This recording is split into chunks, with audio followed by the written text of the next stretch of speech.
Bonjour tout le monde, j'espère que vous allez tous bien, que vous passez pour certains de bonnes vacances. Voilà, la rentrée approche pour certains.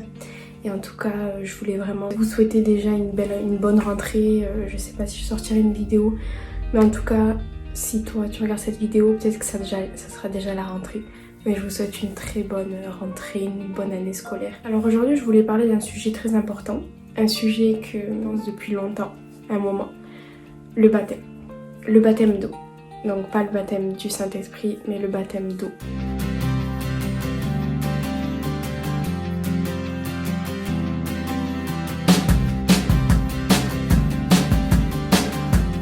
Comprendre qu'il y a plusieurs branches dans le christianisme. Il y a plusieurs baptêmes en fait. Il y a le baptême par aspersion et le baptême par immersion. Et moi je vais vous parler du baptême biblique qui est annoncé du coup dans la Bible. Donc ce qu'il faut savoir, comme j'aime toujours faire ça, parler dans mes vidéos en partageant mon expérience, mes témoignages. Et donc là je vais vous partager mon témoignage avec le baptême d'eau. Il faut savoir que du coup moi comme je disais, si vous voulez voir ma vidéo sur mon témoignage, je suis née dans une famille catholique, donc j'ai été baptisée étant bébé. D'ailleurs je répondrai à des questions en fait, est-ce que vu que j'ai été baptisée bébé, est-ce que je peux me rebaptiser, enfin voilà. Vous allez comprendre pourquoi je dis ça, mais en tout cas, je pense que beaucoup d'entre vous, si tu me regardes, peut-être que tu as été baptisé étant bébé ou pas, parce que voilà, c'est très souvent comme ça en France. Enfin aujourd'hui, plus maintenant, mais surtout peut-être ma génération. Baptisé bébé, mais je n'ai pas suivi Christ, enfin je n'ai pas, suite à mon baptême, je n'ai pas donné ma vie à Christ quoi. J'ai donné ma vie à Christ, j'avais 16 ans. En fait, c'est quelque chose d'essentiel dans la vie du chrétien et c'est important d'en parler. C'est pour ça que j'en parle aujourd'hui. C'était un baptême par aspersion et j'ai été baptisée par immersion le 18 novembre 2018. Ça passe tellement vite. C'est un des plus beaux jours de ma vie, de toute ma vie. Et c'est juste incroyable. J'ai vraiment vécu quelque chose. Et le baptême, c'est pas juste quelque chose qu'on voit et c'est pas juste un symbole en fait, c'est quelque chose de vivant, de surnaturel, il y a vraiment quelque chose derrière et ça je l'ai senti. Le baptême par immersion, on va vraiment venir dans l'essentiel, la parole de Dieu, pour vraiment comprendre ce qu'est un baptême par immersion. On va revenir à l'essentiel du coup. Moi, quand je me suis baptisée, mon pasteur m'a donné en fait un enseignement, qui est ici, qui ressemble à ça en fait, et il y a plusieurs pages. J'ai eu un enseignement avant de me baptiser pour comprendre ce qu'est le baptême, la vie d'un chrétien, tout ça. Et voilà, je trouve ça important, il y a beaucoup d'églises qui le font et c'est très très important de le faire. Donc voilà, on va revenir dans le mot essentiel et je vais me baser vraiment sur ça et sur un petit livret que j'ai sur le baptême. Donc le baptême, qu'est-ce que c'est ? Que représente le baptême? Pour comprendre ce qu'est un baptême, il faut revenir au mot grec baptisma. C'est ce mot qui est traduit par baptême, donc baptisma, ce qui signifie lavage ou purification effectuée au moyen de l'eau. Et il faut savoir que dans l'Ancien Testament, il y a cette notion de lavage, ablution. Pour approcher Dieu, pour le servir, Dieu avait prescrit tout un rituel. Les ablutions en faisaient partie. On le voit dans Hébreux 9, versets 1 à 15. En fait, c'est pas que la venue de Jésus qui a fait le baptême, quoi. C'est même avant. On s'en rend pas compte, mais dans la parole de Dieu, c'est important de revenir au mot grec. C'est là que vous avez vraiment des significations et que vous comprenez mieux certaines choses. Donc, le mot grec correspond à baptizo. Il veut dire plonger, immerger, submerger d'un navire coulé, purifier en plongeant ou submergeant, laver, rendre pur avec beaucoup d'eau, se laver, se baigner. C'est le sens d'être identifié avec Christ dans sa mort. C'est la réalité exprimée par le fait d'avoir une vie cachée avec Christ en Dieu. On comprend que le mot baptême, dans le mot grec, la signification, le verbe veut dire plonger, purifier, rendre pur avec beaucoup d'eau, se laver, se baigner. Et en fait, quand j'ai compris ça, au début de ma foi, quand j'ai donné ma vie à Christ, je me suis dit, j'ai compris qu'en fait, avec les versets qui viendront ensuite, en fait, un bébé, quand on se baptise par aspersion, on met juste de l'eau sur la tête et on te considère comme baptisé, alors qu'en fait, le baptême, quand tu le vois physiquement, là je vais parler du baptême physique, quoi, pas dans le cœur, pas dans le sens du cœur, parce que en fait, il y a un fond derrière. Le bébé n'est pas plongé dans l'eau. Alors que c'est ça, et dans la parole de Dieu on le voit à Philippe quand il baptise l'Éthiopien, tout ça. Voilà, c'est ton corps qui est rentré dans l'eau et qui ressort de l'eau. En fait tu as plongé entièrement dans l'eau. Ça c'est ce que je veux dire sur la partie physique, mais sur la partie intérieure en fait le baptême est un choix par l'être humain. Et là j'ai compris qu'en fait un bébé il n'a pas fait le choix de suivre Christ parce que le baptême veut dire que tu t'identifies à la mort de Christ et qu'en fait ta vie passée que tu as fait parce que tous ont péché et sont privés de la gloire de Dieu, on est tous pécheurs et on l'est encore même quand on est en Christ. En fait le bébé n'a pas fait le choix lui-même de se baptiser. Je ne cherche pas à faire des débats, à créer des débats. Je veux simplement que la vérité qui est la parole de Dieu soit annoncée. Et c'est important d'en parler parce que ça a une vraie signification. Pour les versets, je vais vous mettre tout ici. Enfin plein de versets par rapport au baptême que je vais pas citer dans ma vidéo sinon ça va être trop long. Mais je vous encourage par rapport au baptême si vous voulez faire des études avec la parole de Dieu, allez voir ces versets que je vous mets juste ici.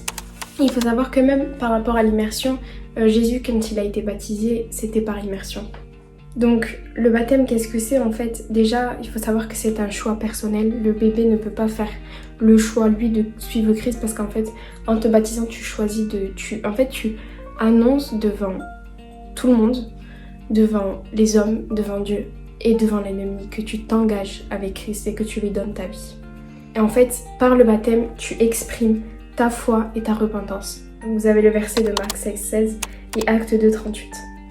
Celui qui croira et sera baptisé sera sauvé, mais celui qui ne croira pas ne sera condamné. Vous savez, là je viens de... ça fait tic dans ma tête là. La parole de Dieu, elle dit « Celui qui croira et sera baptisé sera sauvé ». Et je pense que les gens se disaient qu'il fallait absolument baptiser les bébés parce qu'il faut savoir qu'à l'époque, il n'y avait pas la médecine, tout ça. Je crois que je l'ai vu quelque part. Et en fait, les gens se sont dit, en fait, on va baptiser les bébés parce que s'ils meurent et qu'ils ne sont pas baptisés, ils ne seront pas sauvés. Mais la suite du verset dit, mais celui qui ne croira pas sera condamné. C'est pas dit, celui qui ne sera pas baptisé sera condamné, mais celui qui ne croira pas, alors que ça parle du baptême juste avant. Il faut savoir que aussi, c'est un exemple. Bon, ça ne veut pas dire qu'il ne faut pas se baptiser, c'est un choix de se baptiser. C'est pas à moi de te dire, moi qui fais cette vidéo, à te dire tu dois te baptiser. Mais en fait, c'est un choix. L'exemple du brigand à la croix, quand il lui dit à Jésus qu'en gros, comment venir dans le royaume des cieux, et il lui dit tu seras maintenant à ce moment même. Et en fait, le brigand qui a péché ne s'est pas baptisé, mais Jésus lui dit qu'il sera sauvé. Parce que là, le brigand n'avait pas le choix de se dire mais tiens, je descends de la croix, je vais me baptiser pour être sauvé. Non. Il faut savoir aussi que c'est pas le baptême qui fait que tu es pardonné de tes péchés, c'est grâce à Jésus-Christ que tu es pardonné de tes péchés. Mais en fait, tu manifestes, tu montres au peuple, aux gens, que tu as accepté Christ. Et en fait, c'est comme si ta vie passée, et c'est ce que j'ai vraiment senti, c'est comme si en fait, quand tu plonges dans l'eau et que tu remontes toute ta vie, que tout ce que tu as fait avant est resté dans l'eau en fait. Même si ça ne veut pas forcément dire ça, mais en tout cas, je sais que quand tu acceptes Christ dans ta vie, tout ton passé est fini en fait. Enfin, dans le sens, tout est pardonné. Et c'est pas le baptême qui fait que tu es pardonné. Mais moi, j'ai vraiment senti ça quand je me suis relevée de l'eau, comme si tout était resté au fond de l'eau et ça, wow. En fait, j'allais dans une nouvelle dimension. Donc, qui peut se baptiser? Est-ce qu'un bébé peut se baptiser? Non, parce que le baptême est un propre choix. C'est ton choix personnel de te baptiser. C'est pas le choix de tes parents. C'est pas les gens qui vont te dire tu vas te baptiser. C'est à toi de choisir quand. Je veux me baptiser aujourd'hui. Peu importe ton âge, tant que en fait tu acceptes Christ, que tu veux que ce soit le Seigneur de ta vie, tu peux te baptiser. C'est que pour des personnes, c'est compliqué de se baptiser parce qu'elles ne sont pas majeures et que les parents n'acceptent pas qu'elles aillent dans une église, parce que moi du coup j'ai été baptisée par immersion dans une église évangélique, l'église où je suis aujourd'hui. Si vous voulez savoir comment trouver la bonne église, j'ai fait une vidéo sur ça et je vous encourage vraiment à la regarder. Moi je pense comment savoir si on est prêt à s'engager parce que ça peut faire peur. En fait, moi quand j'ai voulu m'engager, j'ai senti que c'était le moment, je voulais vraiment le faire. J'avais tellement une paix, je voulais tellement... J'avais 17 ans quand je me suis baptisée, j'étais pas majeure, mes parents n'allaient pas dans mon église. Je m'en souviens encore, j'étais au baptême d'une sœur de l'église, d'une amie vraiment. Et je m'en souviens, quand j'ai entendu son témoignage, elle partageait son témoignage. Et elle s'est fait baptiser, c'était la première fois que je voyais un baptême par immersion. J'ai dit, je veux me baptiser. Je suis touchée parce que je m'en souviendrai encore ce jour-là quand j'ai vraiment entendu son témoignage, son histoire. Et que j'ai vu sa joie en fait, j'ai dit je veux être baptisée, je veux connaître ça. Et je vous jure que ce jour a changé vraiment ma vie. Et je sais pas si tu vas te faire baptiser. Moi je sais que quand j'ai voulu me baptiser, j'ai énormément été attaquée. Pas physiquement mais spirituellement, j'ai énormément été attaquée. Et quand j'en ai parlé avec des amis qui se sont fait baptiser, ils m'ont dit la même chose, ils m'ont dit moi aussi de encourager les personnes qui vont se faire baptiser. Qui se disent mais comment ça se fait que depuis que j'ai fait ce choix, je suis énormément attaquée. C'est que si tu es attaquée, c'est que tu fais la volonté de Dieu. Sache-le, comprends-le. Mais combat et la foi et dis-toi que si tu es attaqué, c'est parce qu'il y a une raison derrière ça. En tout cas, voilà, j'ai fait ce choix et j'étais pas majeure. Et j'ai eu le courage, j'ai dit, voilà, j'en ai parlé, je m'en souviens plus trop, mais j'en ai parlé à ma mère. Et ensuite j'en ai parlé à mon père.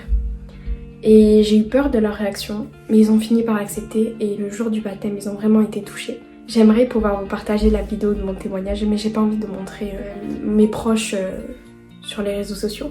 Mais je peux vous le dire que j'ai été vraiment étonnée, j'étais vraiment choquée parce que ma famille, mes parents ont vraiment été touchés et ils ont pleuré, je crois, plus que moi.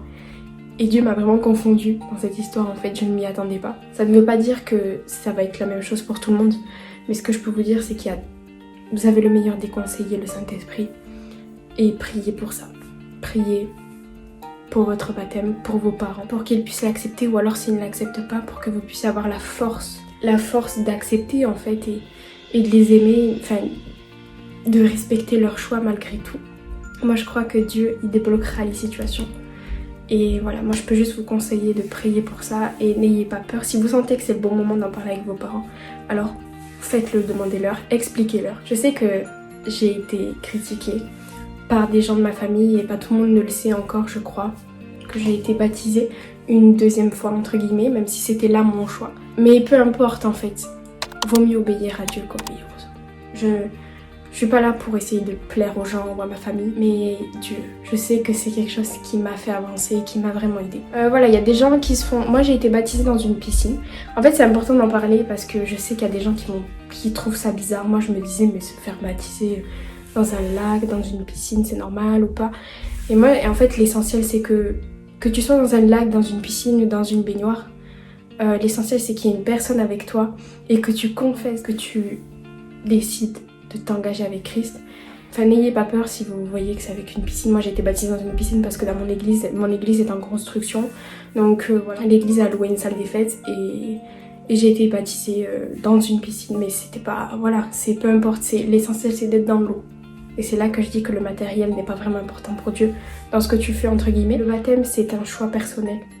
Moi je n'imposerai pas à mes enfants de se baptiser. Dieu t'a créé en faisant des choix et c'est l'être humain qui choisit s'il veut accepter Christ. Alors laisse à l'être humain le choix d'accepter s'il veut suivre Christ ou pas, c'est sa responsabilité. Sinon on n'en serait pas là aujourd'hui. Je vais laisser dans le lien de ma barre info des liens par rapport au baptême. Moi je vous dis que vraiment le jour de mon baptême, je crois que j'ai jamais autant pleuré de ma vie. J'ai partagé mon histoire, une partie de mon histoire devant des membres de ma famille, devant mes proches et devant l'église et j'ai vraiment partagé mon histoire et c'est mon témoignage du coup, je me suis inspirée de mon témoignage que j'ai écrit. Ce jour a changé ma vie et je m'en souviens. Quand j'ai plongé dans l'eau, j'avais l'impression, en fait ça a duré 2 secondes, mais quand j'ai plongé dans l'eau, j'ai l'impression d'être restée au fond de l'eau pendant des années. Je vous promets, des années. J'avais l'impression qu'en fait ça a duré des années et que toute ma vie du passé rester dans l'eau. En fait j'ai vraiment senti que j'allais dans une nouvelle dimension avec le Seigneur et ça a changé ma vie et c'était pas la fin, c'est pas l'accomplissement de ma vie chrétienne mais c'est le commencement. Et c'est important dans la vie du chrétien de se faire baptiser. Si vous avez l'occasion, allez-y. Franchement allez-y, renseignez-vous. Normalement moi mon pasteur m'a enseigné par rapport à ça et c'est important je trouve. C'est comme une préparation au mariage entre guillemets. Mais là c'est avec Dieu en fait et ça a changé ma vie. N'ayez pas peur du regard des autres. J'ai été baptisée dans une église évangélique, peu importe, c'est la parole de Dieu. J'avais mon église, l'assemblée, et mes parents qui sont catholiques, pratiquants ou pas pratiquants, mais j'avais aussi ma meilleure amie qui est musulmane, qui est venue. Donc n'ayez pas peur en fait, priez juste pour ça. C'est important, priez pour votre famille, priez pour votre baptême, pour votre préparation et pour vous-même. Et combattez dans la foi parce que je sais que, je vous le dis, ça va être dur. Mais ça en vaut la peine. Franchement, Et comprenez que vous n'allez pas être pardonné de vos péchés à cause du baptême, mais dans la prière, en acceptant simplement Jésus-Christ dans votre vie. Mais je vous dis que vous passez dans une nouvelle dimension et ce jour-là a changé ma vie. J'aimerais le dire, c'est important, mais quand vous donnez votre vie à Christ et que vous êtes baptisé, mais qu'en fait après vous continuez de pécher, de retomber dans votre passé, ça veut pas dire qu'après il faut encore se baptiser. Non, t'as été baptisé, voilà, t'as été baptisé. C'était ton propre choix en tout cas. Donc voilà, il n'y a qu'un seul baptême. J'ai été baptisé bébé, c'était pas mon choix. Et le baptême est un choix. On ne force jamais quelqu'un à suivre Christ. Et moi, c'était mon propre choix et je ne le regrette, mais pas du tout.